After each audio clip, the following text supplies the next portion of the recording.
Welcome back to A Closer Look. If you're just joining us, my guest today is Robin Cleary with Keep Kingsport Beautiful. She's the executive director. And not only that, she wears a lot of different hats. And we were just talking about the Santa Depot hat, your Santa hat, My so to Santa speak. hat. And we were in the middle of talking about some of the activities and different things that go on during that. When is that again? Saturday, November the 23rd. It's always the same day as the Santa Train Run, which is always the Saturday before Thanksgiving. Okay, always. And so Santa's Depot, it's family-oriented, child-friendly, no attendance costs. That was really important to us, that it be open to everyone to participate. So you can bring your kids out, they get to see live reindeer.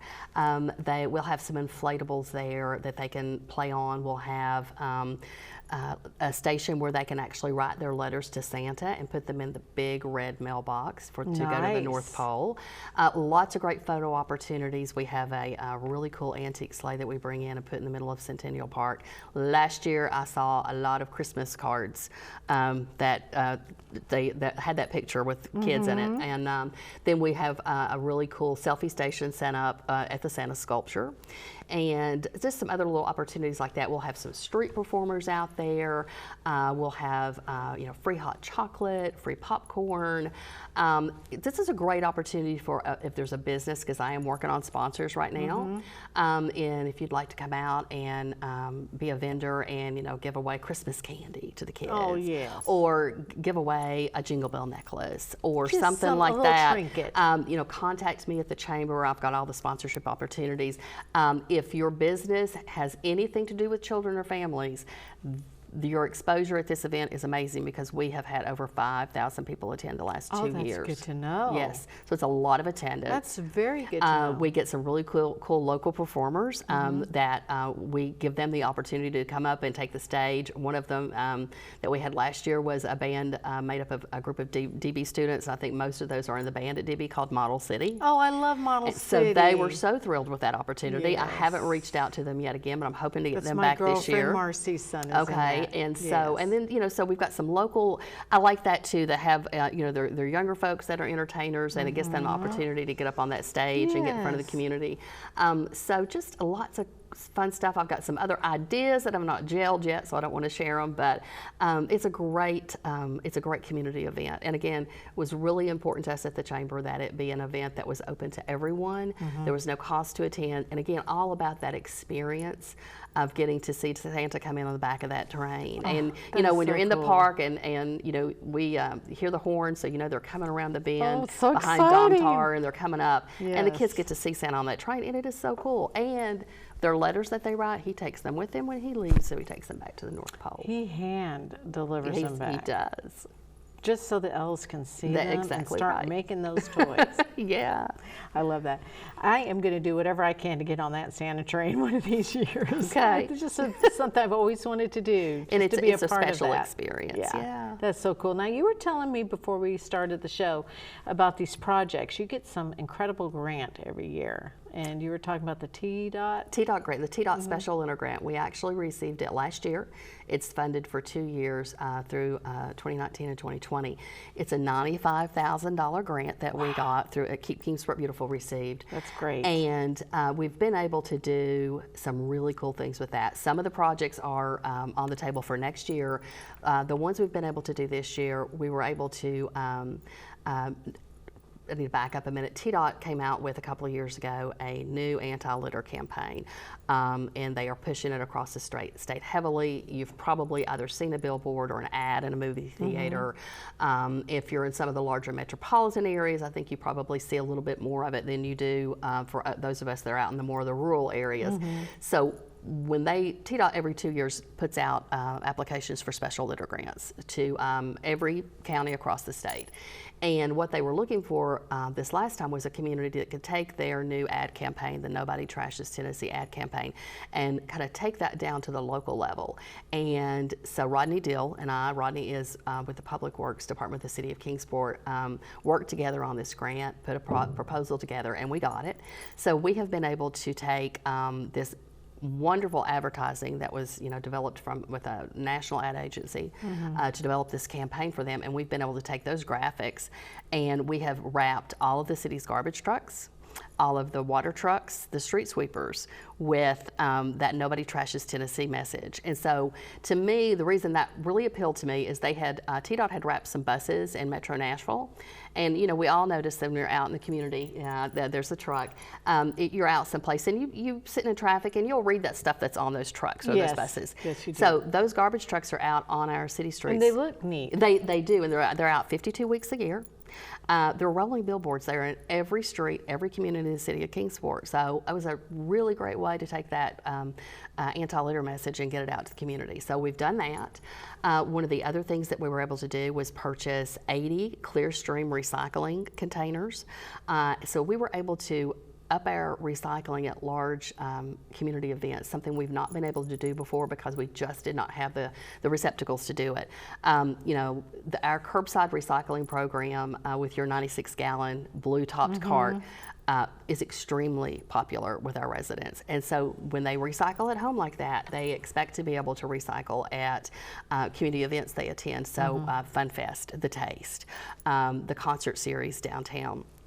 Events at the farmers market like Racks by the Tracks. Yes. And they want to be able to recycle. And we had just struggled with not having the containers to do that. These Clearstream containers have been fabulous. So we've been able to do. Are they big? I mean, are they in trucks, or how's that No, work? it's a frame, and you put a clear plastic bag, and it's clearly marked for recycling. I gotcha. And very clear, simple visual signage. That's the key.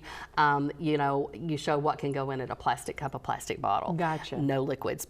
Put that on there. And we also know through years of behavior study through Keep America Beautiful, in order to have your anti-litter and your recycling programs work, you have to have easy access. We learned that a long time ago with the trash barrels. We have them every so many feet at our events. We have very little litter on the ground. So now we have a receptacle for recycling we can put right next to those trash barrels. So if it's there, people will use it. And it has been so well received. Oh, that's working awesome. really, really well. That is amazing. What do you know? I know you're not with the Public Works, but what do we recycle now? It seems to change a lot. Well, it changes because the recycling, just recycling in itself is so fluid right now, and I think it's going to continue to be that way for the foreseeable future because we've got a plastics crisis globally, and I don't think if you've picked up a newspaper or turned on a news channel, you know that. So the market's continually changing.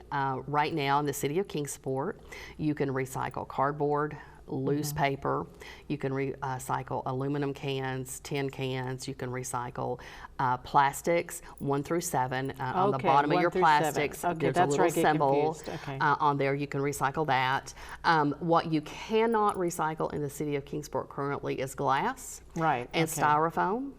Styrofoam is one of those that's just about impossible for any kind of recycling. And the plastic bags you get at the store. You cannot, no, those cannot go in your cart. So the styrofoam and the plastic bags cannot go in your cart. At curbside. Or glass. So or those glass. are the 3 no's. Yeah, and the reason with the glass is globally there is just not a market for recycled glass. Everything that we collect in our 96-gallon carts in Kingsport is actually trucked daily to a facility in Knoxville called West Rock, and they have what they call a MRF facility. And it's actually, I've toured it, it's like a big Dr. Seuss type thing. It's got giant magnets that pull out the cans and the aluminum. It's got blowers that blow up the loose paper into another conveyor belt, crushers that crush the plastic and bale it. And so those loose plastic bags, they get in there and they clog the machinery up. Gotcha. They're so lightweight, they won't stay in the stream. So that's why we ask that you do not put those into your recycling. And I know a lot of us probably hang our Food City bags somewhere in the kitchen and put our recyclables in it and then take it out to your cart.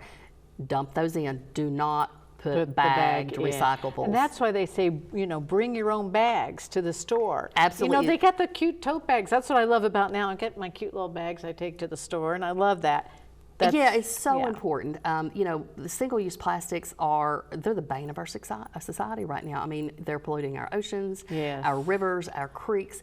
They're in everything. And so anything you can do to reduce the use of those single-use plastics, the plastic bags, straws, plastic cups, styrofoam cups. There's a lot of things that you can do. I keep the reusable shopping bags in my car. I do too. And I don't care if I'm going in TJ Maxx or Food City, they go in. That's right. You know, get steps outside of that grocery store mindset. Take them in when you go anywhere. Yes. So you're not getting that plastic bag. Just in case you do buy something. Yes, and I actually have a great one that my friend Alana McKissick, who's director of Keep Knoxville Beautiful, gave me, and it actually folds up on itself. It's got a little drawstring. I love that. And you just open it up and pop the bag right out. And so it's things like that.